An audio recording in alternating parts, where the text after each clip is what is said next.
So today I'm going to talk to you about just kind of persuading you to try to go over to a credit union in lieu of a bank. One of the most pressing stories that I have is because I work in a credit union. And I remember I had a couple members, they came in and they were very distraught. They've been looking for financial institutions everywhere. And they were telling me they were at a certain financial institution, one that I will not name, of course. But they were saying that they needed a ridiculously high minimum balance to maintain their accounts or they would be feed. They needed to use their debit cards at least 10 times a month or they would be feed. And then even if they had a debit card, they're still getting feed. So they're just getting feed left and right, and just to have an account, and we were just wondering, just like, how is that possible? How can a bank do that? But when you sign for the terms, you sign for all the fees as well.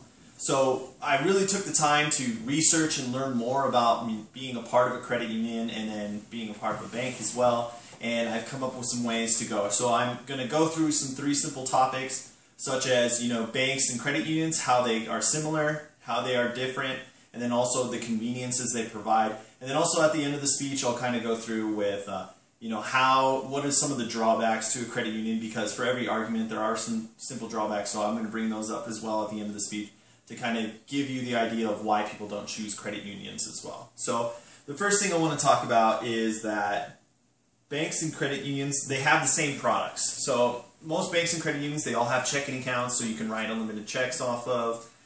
They all have loans and CDs. CDs are a certificate of deposit, so you put money away and then they pay dividends on there.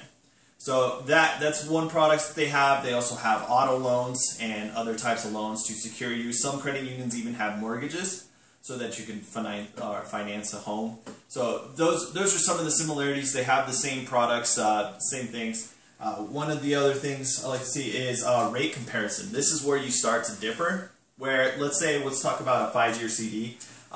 So with the CDs, you do earn dividends on there. So when you continue to go, you start earning money. However, the amount you're paid is dependent on how long you put the money away. And from certain numbers, according to SNL, there's an attachment showing that all the differences in prices in there. So some of them can be as lower as like 0.5% for 5 years, which is a substantial amount of interest. You could be losing a lot of money just by going with a bank instead of a credit union. So another one is that, if you notice on there, is the 60-month car term. They were showing that a credit union can be as low as 2.25, and sometimes you get a bank that's offering 4%. I mean, that's 2% higher. That's at least a couple $1,000s just to finance an auto with the institution. So you can look at the rates and make sure you get really in depth. Just to keep in mind that this is a rate comparison for the averages of all institutions. I'm not going to say that it's going to be like that at every single one. However, this is just the comparison. So keep that in mind. As the average consumer, every dollar counts for us. We're not making billions and millions, so we need all the extra funds that we can get. One thing I'd like to say as well is one of the main differences between a bank and a credit union is a bank is for profit. So what that means is they have stockholders. So they have people who invest in the bank, and the bank has to pay those folks. As well as that, they have a board of directors who are also paid a ridiculously high amount. So what that translates into is that every opportunity is a sale, because sales is what gets people accounts. So the consumer gets the more accounts, and that means they're going to incur more fees. And what fees are to a bank is revenue. So the more revenue stream they can go, the more nickel and dime they can get for you, is the more money that they can pay for their board of directors and everyone else. So that's something to keep in mind as well, because you are not valued as much because you are a dollar sign when you're in a profit system. So that being said as well, a credit union is not for profit. So their board of directors is volunteers, and they're all voted by the membership, because when you make a deposit account at a credit union, you actually become a part owner of it, no matter how little or how much you have at the account. So what this translates into is you're going to get better service because you are an owner of the account and the credit union. So the next one is I wanted to talk about the convenience. They're both convenient. We provide the shared branching network with credit unions.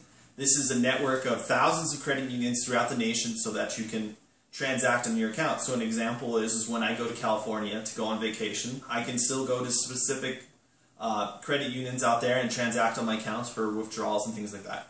That makes us a little more competitive against banks because, they have all the locations elsewhere, but it's one of the great features they have, as well as most credit unions offer all of the good use and things, such as like mobile banking, online banking. A lot of credit unions are getting into the remote deposit capture. So this helps, kind of get in there and get that convenience so that they can compete with banks. As well, the co-op network. So the co-op network is a series of ATMs that you can use for free. So a lot of credit unions provide this. So that gives you the ability to go to an ATM and withdraw money and not having to worry about the $3.50 charge that the ATM charges. And then most of the time, from the average of what I've seen, is we're talking about $3.50 ATM fee. So we're talking $7 just to withdraw $20 out of your account.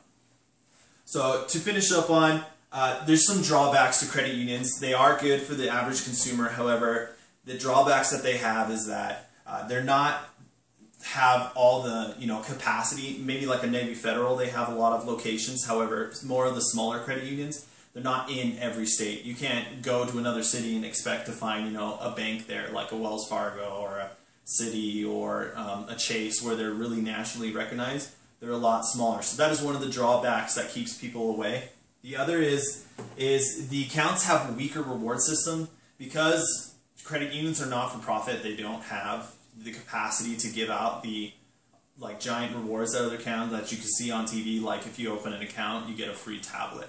So that's another thing that draws people away because they want to be instantly gratified when they go into an account.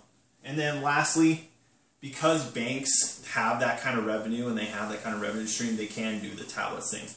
You won't see that very often with the credit union. They do member appreciation events and things like that, but having those giant products are kind of to set the difference. So I hope this presentation gets you that kind of feel that you want to go towards a credit union. I highly recommend it for the average consumer, for me and probably yourself.